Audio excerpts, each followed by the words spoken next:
દર્શક મિત્રો, આપ જોઈ રહ્યા છો વાયએનએન ન્યૂઝ. હવે જોઈએ આજના મુખ્ય સમાચાર.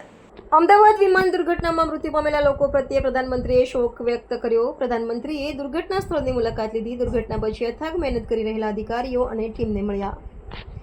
પ્રધાનમંત્રી શ્રી નરેન્દ્ર મોદીએ આજે અમદાવાદમાં થયેલ દુઃખદ વિમાન અકસ્માતમાં ઘણા લોકોના મોત પર શોક વ્યક્ત કર્યો હતો. તેમણે શોકગ્રસ્ત પરિવારો પ્રત્યે સંવેદના વ્યક્ત કરી અને તેઓ જે અપાર દુઃખ અને નુકસાન સહન કરી રહ્યા છે તે સ્વીકાર્યું.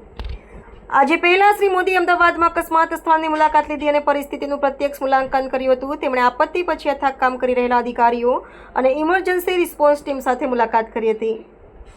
એક્સ પર અલગ અલગ પોસ્ટમાં શ્રી મોદીએ કહ્યું, અમદાવાદમાં થયેલા વિમાન અકસ્માતથી આપણે બધા આઘાત પામ્યા છીએ. આટલા બધા લોકોના અચાનક હૃદયદ્રાવક નુકસાનનું શબ્દોમાં વર્ણન કરી શકાતું નથી. બધા શોકગ્રસ્ત પરિવારો પ્રત્યે સંવેદના અમે તેનું દુઃખ સમજીએ છીએ અને એ પણ જણાવીએ છીએ કે પાછળ રહેલો ખાલીપો આવનારા વર્ષો સુધી અનુભવાશે. ઓમ શાંતિ.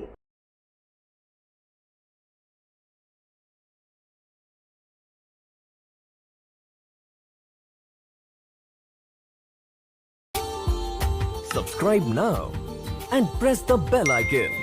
Never miss an update.